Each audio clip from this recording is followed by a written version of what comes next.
Assalamualaikum warahmatullahi wabarakatuh. Nama saya Arsdi Khairuzan Natawijaya. Saya akan mewawancarai mama saya. Nama lengkap?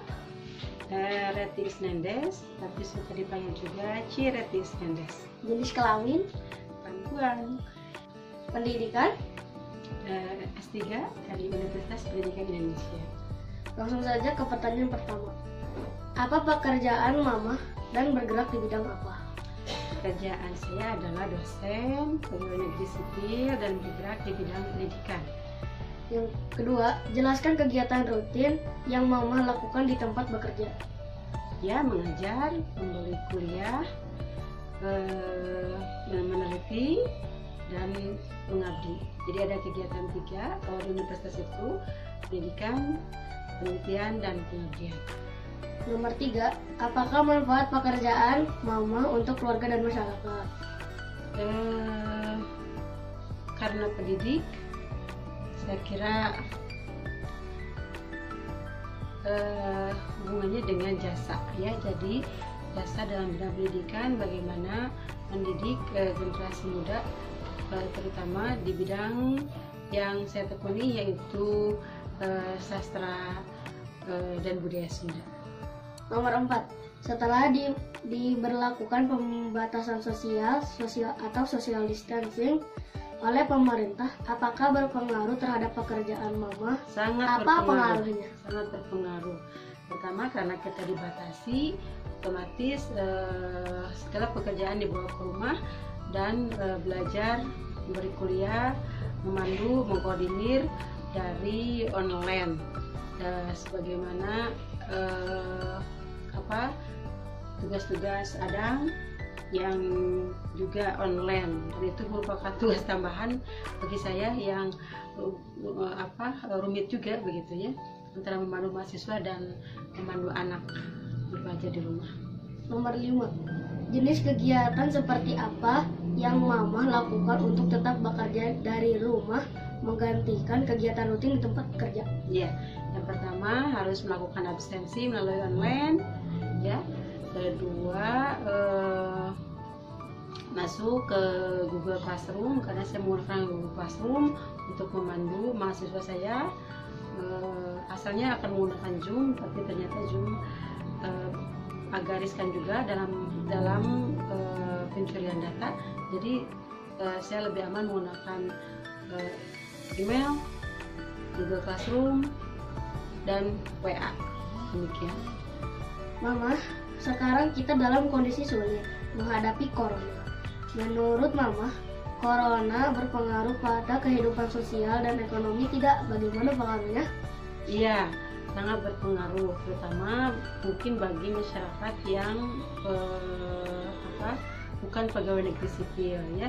Karena mereka biasanya berdagang, mereka bertani dan sebagainya, itu kan membatasi aturan-aturan tentang distancing ini akan membatasi gerak bagi mereka.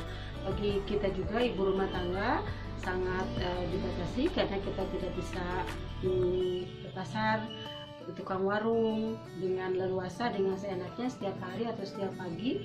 Tetapi kita harus mengatur jadwal dan menggunakan pakaian yang dirasa oleh kita aman, masker, sarung tangan, begitu, ya. Nah, itu sangat berpengaruh terhadap ekonomi perekonomian. Secara khusus, misalnya kalau saya diundang sebagai narasumber, ya, dan itu merupakan ada tambahan biaya untuk anak-anak, untuk hidup. Sekarang dibatasi dan kita tidak bisa melakukan seminar, melakukan workshop leluasa, bergerak ke sana kemari. Itu sangat membatasi, saya kira. Nomor 7, menurut mama, dampak apa yang dirasakan paling sulit? Dampak yang dirasakan paling sulit, ya, terutama anak-anak, menurut saya, ya, menurut anak-anak. Kedua, mengatur yang pertama anak-anak tentang pendidikannya, karena mereka harus belajar di rumah, dan itu merupakan tugas tambahan yang bagi saya, terutama. Yang kedua, mengatur menu ataupun makanan dan bahan makanan harus dimasak, dan kita harus mempersiapkan, kita belanja 7 hari ke depan begitu ya. Dan dalam perjalanan itu mungkin habis 4 hari, habis 5 hari begitu, dan itu membuat deg-degan bagi ibu rumah tangga. Jadi mempersiapkan makanan pokok anak-anak juga itu menjadi pikiran bagi ibu rumah tangga. Nomor 8. Apa yang bisa keluarga kita lakukan dalam menekan penyebaran wabah corona? Ya, yang pertama seperti yang dianjurkan oleh pemerintah, kita harus cuci tangan, itu yang tadi penting.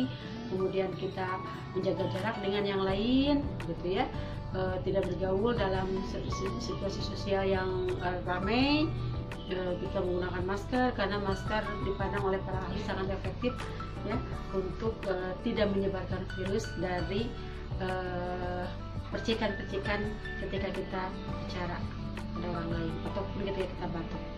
Kemudian yang paling harus kita lakukan adalah minum untuk imunitas tubuh kita, supaya cairan dalam tubuh kita tetap terjaga dan kita tidak rentan terhadap kesehatan kita sendiri. Nomor 9. Pemerintah menghimbau agar siswa belajar di rumah seperti aku sekarang. Mama kesulitan tidak mendampingi aku belajar di rumah setiap hari. Mengapa? Sangat kesulitan karena Adang itu berbeda sifatnya dengan yang lain, gitu ya. Secara psikologis memang anak-anak itu berbeda antara 1, 2, dan 3 dan seterusnya. Demikian juga dengan sifat Arisnya Khairul Wijaya yang kadang ya susah diatur ya dalam satu sisi begitu, tetapi sangat kreatif dalam sisi lain, dan membingungkan kadang gitu ya. Tetapi itu merupakan tantangan, dan masa-masa lockdown ini menurut saya bisa mendekatkan hubungan secara psikologis antara ibu dan anak. Nomor 10. Apa hikmah yang Mama dapatkan dari kejadian ini? Hikmah yang saya dapatkan terutama adalah dekat dengan anak-anak, kedua bisa memasak gitu ya sepanjang hari gitu ya. Dalam arti saya bisa mengatur menu, bisa memasak apa yang harus dihidangkan untuk anak-anak, menjaga makanan-makanan mereka gitu. Jadi lebih perhatian dalam sebuah keluarga. Demikian wawancara dengan mama saya. Wassalamualaikum warahmatullahi wabarakatuh. Waalaikumsalam warahmatullahi wabarakatuh.